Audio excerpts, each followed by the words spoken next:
નમસ્તે ખેડૂત મિત્રો, આજે આપણે આદર્શ અને પ્રગતિશીલ એવા ખેડૂત મિત્ર વડેરા ગામના સંજયભાઈને મળવા આવ્યા છીએ કે જેમણે ધાનુકા કંપનીની લાનેવો દવા આજથી 21 દિવસ પહેલા કપાસની અંદર ડેમોન્સ્ટ્રેશન આપેલું હતું, તો એની અંદર કેવું રિઝલ્ટ મળેલું છે એમના વિશે અનુભવ અને અભિપ્રાય આપણે મેળવશી.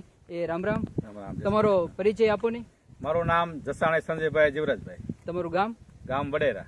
તાલુકો જિલ્લો અમરેલી. તમારો મોબાઈલ નંબર?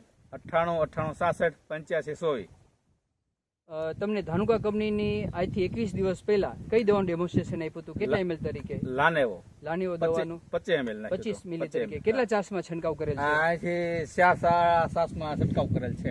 અને જયારે છંટકાવ કર્યો તો એ સમયની અંદર કઈ કઈ જીવાત આની અંદર હતી? ત્યારે થેપ, મસી, સફેદ મસી અને ઈયળ ને એવું હતું. અત્યારે 21 દિવસ થઈ ગયા છે, તો જ્યાં છંટકાવ કરેલો છે ને એને નથી કર્યો, એમાં કેવું રિઝલ્ટ છે? એમાં ડિફરન્સ 70% ઉપર છે. ઓલું નબળું બતાવે છે, કોકડાઈ ગયેલું છે.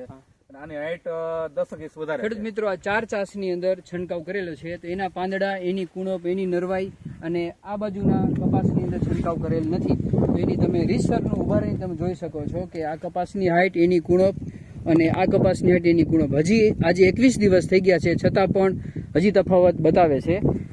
તો અત્યાર લગી બધા જ ખેડૂત ભાઈઓ હજી લીલા ચૂસિયા, સફેદ માખી કે થ્રીસ માટેની 3 થી 4 દવા ભેગી કરી છંટકાવ કરે છે અને આ એક જ દવા નાખવાની છે 25 મિલી તરીકે. તો તમે બીજા ખેડૂત ભાઈઓને શું કહેશો? ના, 1 નંબર દવા છે અને લાનેવો એ 1 નંબર દવા છે અને એ છંટકાવ કરાય.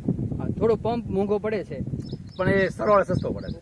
સરવાળે સસ્તો પડે છે. ખૂબ ખૂબ આભાર, ધન્યવાદ.